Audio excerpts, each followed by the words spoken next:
Hey, hey, how's it going? I am going to read you some cards and talk about some stuff and get interrupted by Microsoft, apparently. Notification, not, you know. So, I have 4 cards that I pulled 2 days ago, actually, and I will show you what decks they are from before I get started. And from the, come here now. It's like I have no grip on my fingertips. Everything. Well, these are slippery, or this box is. Why am I taking the lid off? I don't want to show you the whole deck. Wow. Okay. Angel number, the card deck. Oh my gosh. And the card I pulled was a 666 card.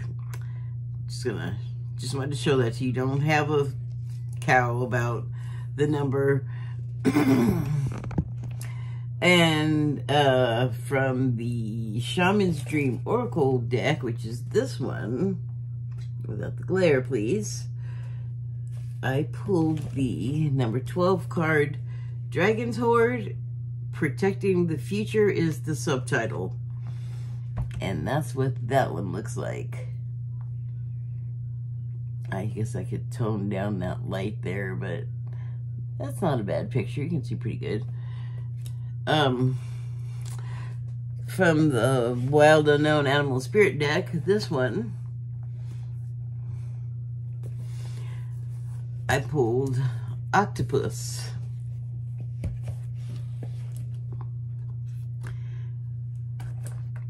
It is a water element card, and there, have a look. I'll get back to that. And then, just for funsies, I pulled one from the Kawaii Cat tarot deck, and it is the very adorable Justice card.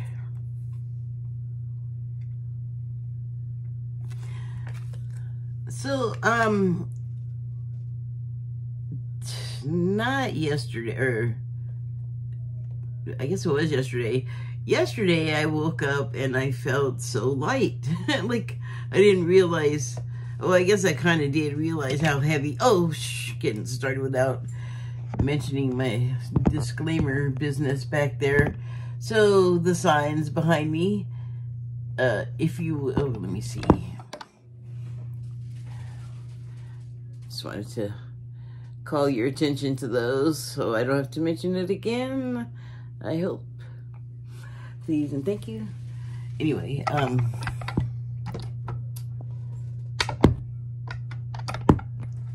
just my contraptions. Sorry. Sorry about the palm reading. Oh, that's so funny. I keep getting the palm reading thing about the M's in the palm. 'Cause I have them. It only says one palm, although I haven't made it completely through the video yet. So, oh, you just did them. You're making it do the same thing that didn't work.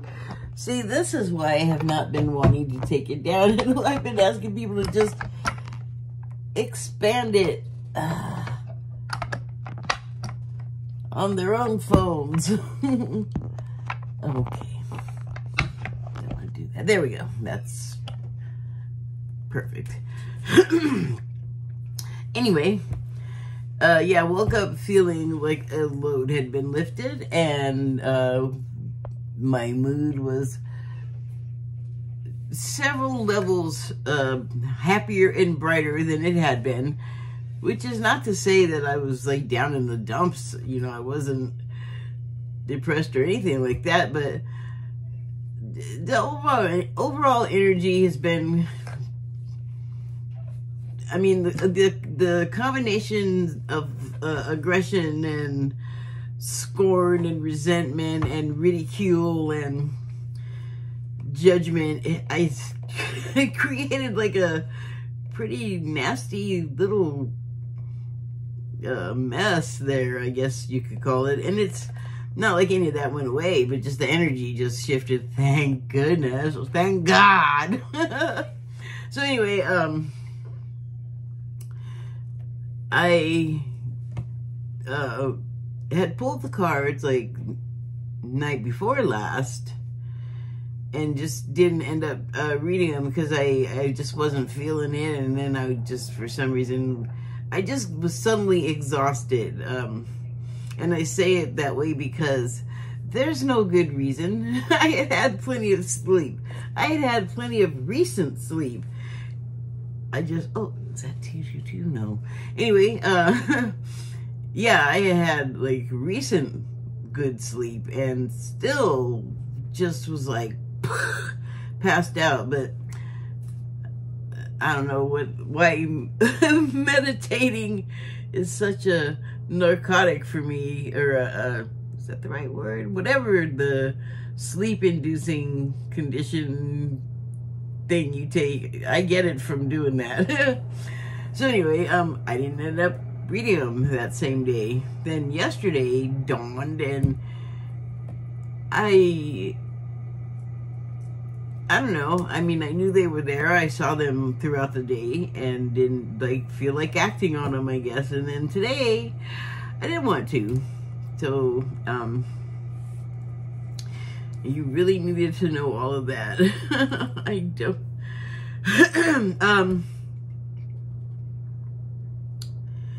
So, the astrology, I saw some yesterday, has a lot to do with it, which makes sense.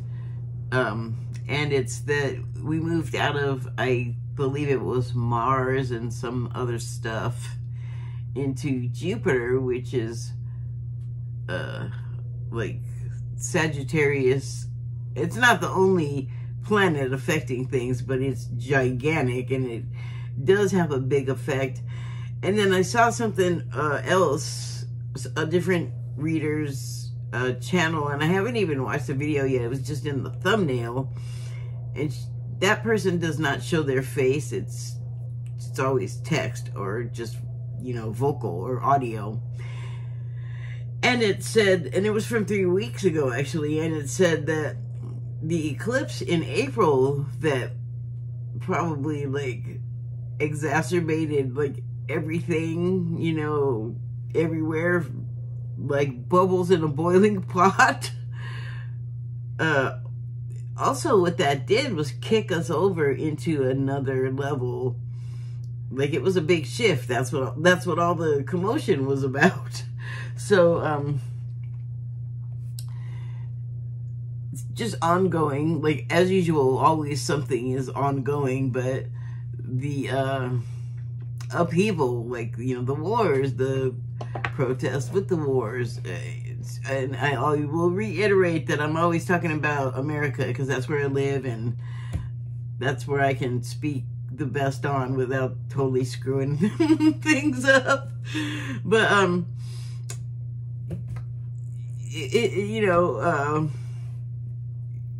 like change is ongoing and continuous anyway, but it's like a season of change. It's like the age of Aquarius, which, I mean, I'm sure online you could get some summary, but what precedes the age of Aquarius is the age of cockadoodie. Not entirely, like, good things do happen, but I mean, the 20th century was in there, and God, you know, the 5th century, so 632, I guess, was a really terrible year. The Dark Ages, the plague, like the world wars, and a lot of turbulent stuff happened. And here's, oh my God, yes, like so many things affected so many other things, and we're, I'm sure, still feeling the effects in some ways. But there are so many effects that one thing one major thing can have on so many other things, and they could be occluded and out of sight and hard to, you know, put your finger or put your tentacle on exactly. Well, like, you can't, like, get your sucker can't get a good grip to, like, figure out, like, what exactly is happening here. I saw right before I started doing this it was some more news, like one of my favorite shows that's on YouTube. It's like a comedy political rant fest.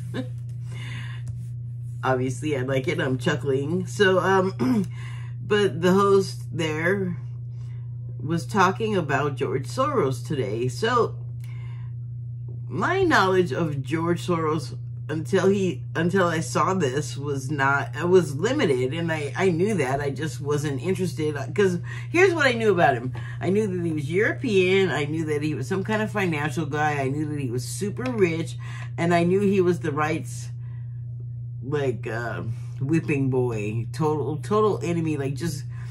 And I suspect a lot of the people talking about him also do not know very much about the man. So here's what I learned. He has long advocated for, like, the dissolution of, like, the monarchies and, you know, even, like, our democracy. And he at the time was talking about when W was president. But I suspect right now he would be like, oh my God, you have to stop, you people. You're ruining everything. But it's like the one world, you know, scary monster that the right makes out of, like, the world having a single currency. Well, why is that so horrible? That makes sense. So much. Like, all different countries have their own currency, their own rates. You know, that's, yeah, just make it one thing. Like, doesn't that make more sense? And then the one world, like, they want to make it sound all sinister and evil, like 1984, which oppressive, and everybody's spying on you and everybody's spying on each other. And I guess people don't remember East Germany. Like, how long have we been not letting education happen? That wasn't that long ago. Wasn't that just like in the 80s or 90s that, you know, East Germany fell and the Soviet Union dissolved? What am I, was it making fun of? Never mind, shut up me. Anyway, like, well, so many lines tie to things that happened, wow, before generations were born. So yeah, I guess they wouldn't know some of this stuff, but I was under the impression that's what you learned in history. But like I said, I don't know how long people have been getting in the way of people learning stuff, because, well, back to Soros, okay? He's like the boogeyman, the bugaboo for Republicans. They just whip out his name, and he's just, I guess, the way I've seen his name used against people is just like, you ever see that episode of Family Guy where Lois is running for the city council? Oh God, I think Keith Olbermann does a voice on that one. Like, he's the terrible corporate guy.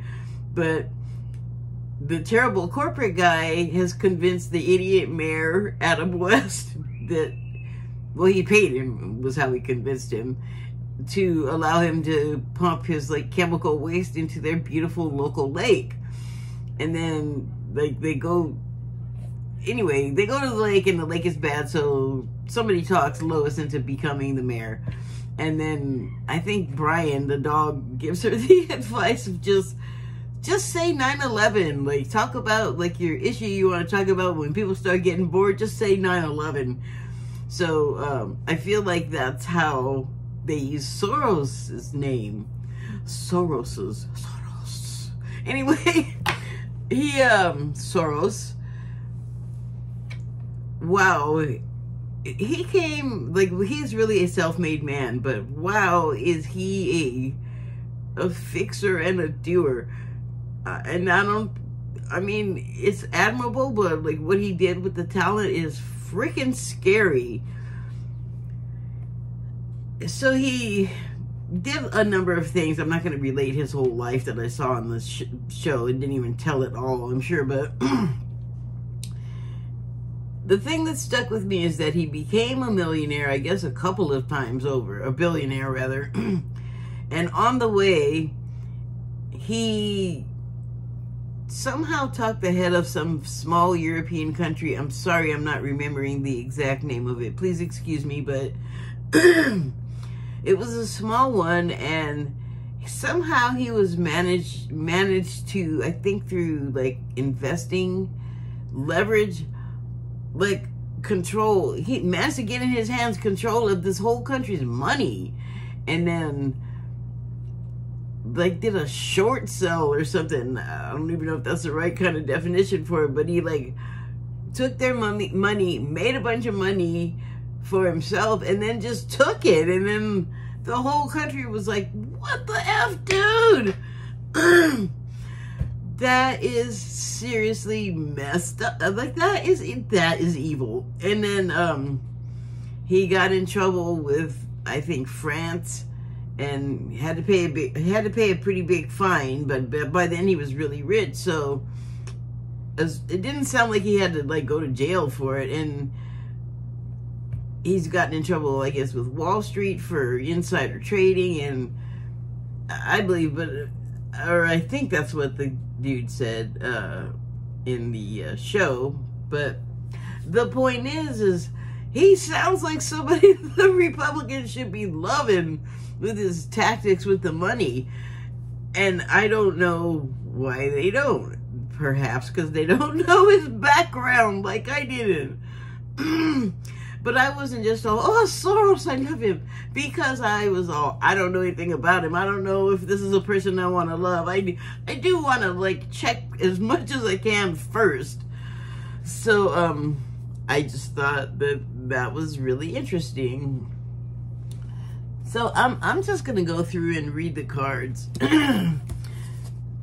So the 666 card, please don't immediately go to devil stuff, because just like words, numbers could have more than one meaning, even in the supernatural spirit world.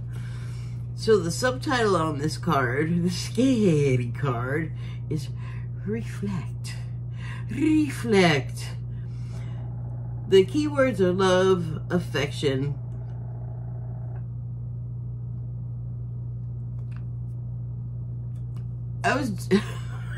there was a synchronicity that just happened. Sorry, I'm not going to go into it and I'll lose track of what I'm doing. So, affection, compassion, kindness, attention, self-love. Before I read the paragraph, I just want to say that, like, the change between 2 days ago's energy and today, like, I actually feel like I could just, not that I was never on board with all of these concepts, but I feel more open, willing, and able to offer them and use them. So real quick again, love, affection, compassion, kindness, attention, self-love. Like, it was harder in the past however long before 2 days ago to feel like all of that, like, you know, softly. So here's the text. Several unexpected developments will enter your life and impact how you feel. This is a chance to reevaluate your identity. You need a mental shift toward greater optimism, self-assurance, and trust. Yes, agree. Put your faith in your gut and inner voice. Pay attention to your feelings and use them to help you become a better person.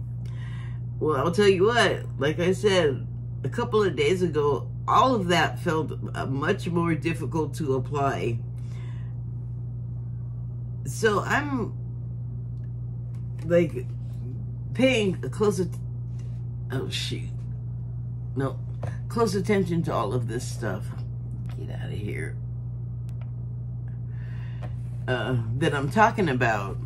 Like I'm trying to make sure I'm practicing what I'm preaching, basically. Although, sorry. Don't take that literally. I hope I don't get to sounding preachy, but I'm sure sometimes I do. But that is not my intent. I'm really, if I say, you know, like I recommend this or maybe you should try it, it is a suggestion. You do whatever you want. You know, like pay attention to me or not, but don't like make it like I'm telling you how to do stuff. God, those people are annoying. So anyway,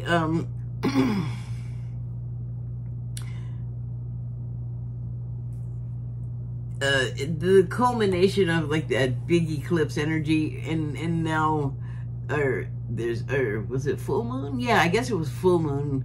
Well, yeah, those came like pretty much within 2 days of each other. So that's right. It was the blood moon and that big deal eclipse. That's a lot to get drug up out of the mud to process. So the Shaman's Dream Oracle deck card, Dragon's Horde, protecting the future. It almost looks like this, well, I always think the dragon in this card looks like a seahorse, which is fine. That's interesting because I do have the water energy kind of happening, and that's amazing. This card is one of the ones that does not say flow on it, but it's like what I'm literally feeling, like I said, like that is making me have the ability to feel like I'm gonna go charging out, but not like too hard, you know, and like be and do these things as it says on the keywords. Not that that's different from any other day, but I guess I just feel more like energized about it. So anyway, the seahorse, they are the the seahorses, the males, carry the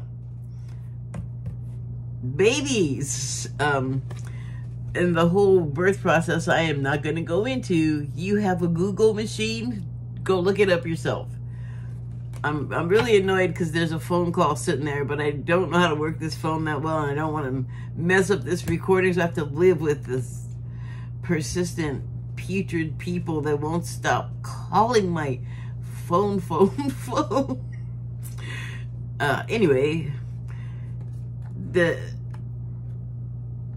resemblance I don't think is accidental in this context, because what is like one of the most precious things a, you know, young bearing being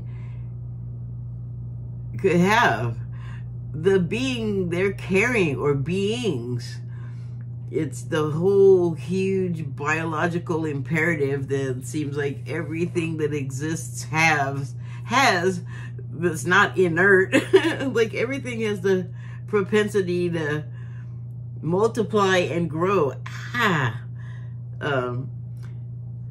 So like the dragon's got like keys for locks, and it's encurling its body around this glowing jewel looking, you know, purple, I guess, embryo, but the treasure, you know, of this being. Like what's in that torso area, that abdominal area.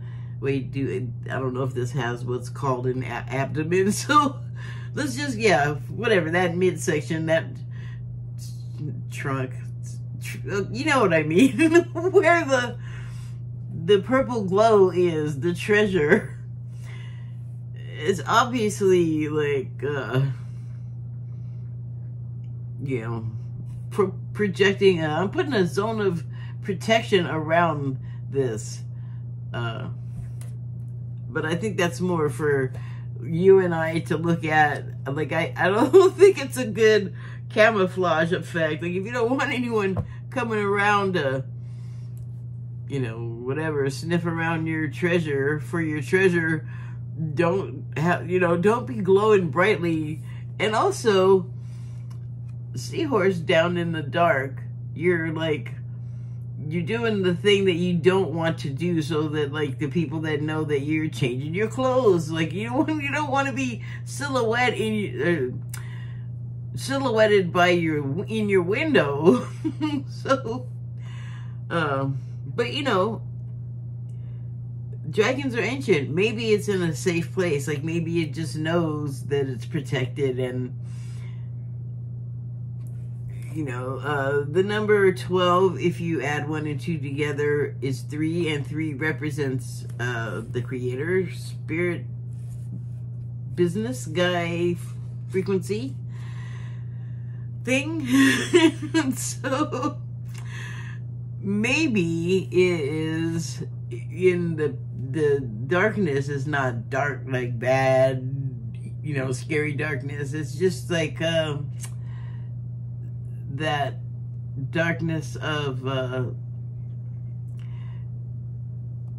this is not a cocoon, but it's like the same kind of situation, and it's hidden from, like, view. Like, you can't easily look at it, or the interior. I'm gonna go with that metaphor. And then also too, with the octopus, that water theme comes up again, and you can see that this dude is down in the dark, but it is signaling on that head, almost like a Lost in Space from the 70s, like a computer state, or like a Star Trek computer console with, like, the flashing lights, and then it's just lights. There's no labels on it. There doesn't seem to be any buttons to depress. So I guess you just were supposed to use your mind, but they didn't talk about that. But they did have those little hard digital cards that you could stick in the console, but really the consoles didn't do much. They were very decorative. Why am I going off on that? But I want to come back to this. Like, this might just be, like, the energy that is kind of always there, that was so hard to, like, be in. Because there's lots of tendrils, like I said, of things that are the kind of things that just sort of drag you down. Like everything I named before about the, like, the arguing and the aggression and the resentment and all of that. When, I mean, for one thing, you got a lot of arms. You don't have to just reach for the one thing. I mean, that's kind of the great thing about having options. Like, you can enjoy variety, which, you know, that is good. If you stick all of your tentacles in one spot and it messes up, and also messes up all of your tentacles, well then, you know, you've given yourself no opportunity to do something else, to save yourself, to prevent that. So maybe the color scheme on the brain there is not just a decorative look, like a superficial sort of thing that's supposed to make you think something's actually going on where there isn't. And you could go two ways with that. Like, it could either be just like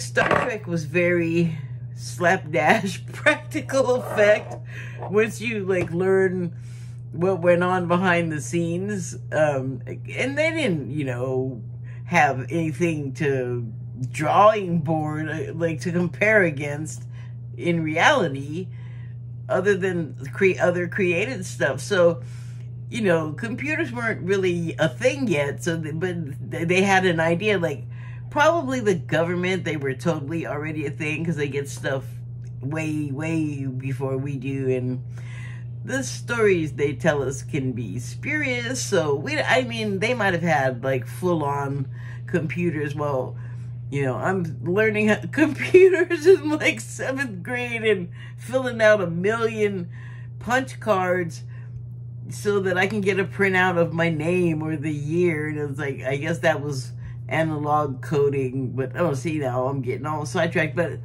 what I'm saying is, on the Star Trek, like, maybe in the general public, that stuff had not evolved to the point where the board of the console covered with lights, they didn't know what else to put on there to indicate that activity was happening. Or you could go like the deep dark, trying to hide things in not a good, fertile, happy way, but in a way where to manipulate and hide from you and be able to entrap you and sneak up on you before you even know what's happening, because of so many different tentacles that are going on. And they don't all necessarily, they may know what they're doing, but they don't have to tell the things they're doing things to, like the prey, what they're doing. And so it could, that false looking console could be just like a superficial distraction, like, oh, flashing lights, don't look down here in the dark, you know, it's forbidding, like, you don't know what's in there. It could be a beast to, you know, eat you up or whatever. So and by the way, the octopus, don't look at the octopus as a bad creature. Look at the eyes on that thing. It is not doesn't look malicious to me. I don't think. And I think in reality, talking about a real octopus, if you leave them alone, they're probably going to leave you alone unless they think you have something to eat, you know? Because that's how animals are. They've caught on to the fact that we usually are carrying around some kind of snack or bait or, you know, some such thing. But they're smart. They're not like, you know, there have been ones that have predicted like Olympic events, I think, and playoff winners and losers, and, you know, they're smarter than, like, that's an abuse. That's like an abuse. Like, why are you using them? Well, why are you using them? And also for that, you terrible person. But they're shapeshifters physically, and it's amazing. Like, they can, like, flatten to an unbelievable degree because everything in them is soft except for part of their beak, nose, mouth situation, which this one doesn't have it. I guess sometimes they're someplace else, although, I don't know. Why did I think of that? Anyway, they can contort their bodies into all kinds of unlikely shapes and escape traps. And, you know, humans have made puzzles to study them doing this and to demonstrate it. And they can change color. I mean, they can disappear. They're so much more than, you know, the Kraken. Which, I guess that somewhere, somehow exists too. Interesting. And then, you know, all of these tentacles touching on all these things, that's a lot of different currents running around this, I guess, manipulative sort of creature. And then the card I pulled from the Kawaii Cat deck, Kawaii, is the Justice card. And wow, I just looked at it and it was like, justice will be done was the thought that crossed my mind. And look at the cat's eyes. It's like all of the sort of struggling that has been happening and is continuously going on, really, and seems so terrible and is so sad. And, you know, not only does it cause like sympathetic or empathetic emotions, it gets people jacked up, you know, it gets their ire going, it gets their righteous cause glands gushing or something. But, you know, people also get fired up, and like with Soros, sometimes we just plain don't know all of the information, and you know, getting fired up and then acting on the fire or acting fiery, you know, it's gonna hit you in the feels. The things may happen that you don't want to participate in, that you don't want to happen to you. You don't want to have to intervene or save yourself, or like, if you're like me, you want things to go pleasantly, smoothly, and uneventfully, and as far as, I don't want no crazy shit to happen, basically, and upheave my life. I think that's a fairly human commonality. So, but the thing is, all of it's got to happen. Like, whatever's happening has got to happen. Whatever's happening has got to happen, because, like, in the fabric of reality, everything's connected. Everything kind of depends on the other thing. Even if there's an unraveling, an amending, and a mending or amending, it's all got to be done, like, you know, it's all part of the whole fabric, is what I'm saying. So, as the watcher who has to see all and hear all and then know all in order to be able to dispense justice, they gotta go through. I mean, like, you think this little judge doesn't have feelings? You think they don't have feelings, the little guys? Sorry. But cats are so cute, but they will cut a bitch with those toenails. And also, there's a meme about judgmental cats, and I rarely, well, I have had, actually, I guess, judgmental cats. I just never really fixated on it, I guess.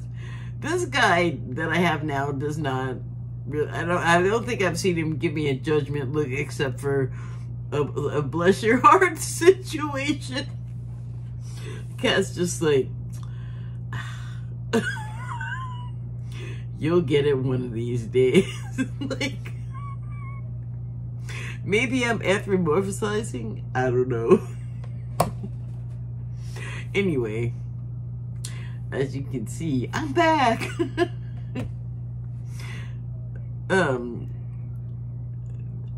Anyone can, I'm sure, just partake of this right now for, I forget how long they said it was going to last, but, you know, enjoy it right now. Right, don't wait for how long it's going to last. It's doing it right now. Enjoy it now. I mean now. Like right now. Now. Thank you and good night.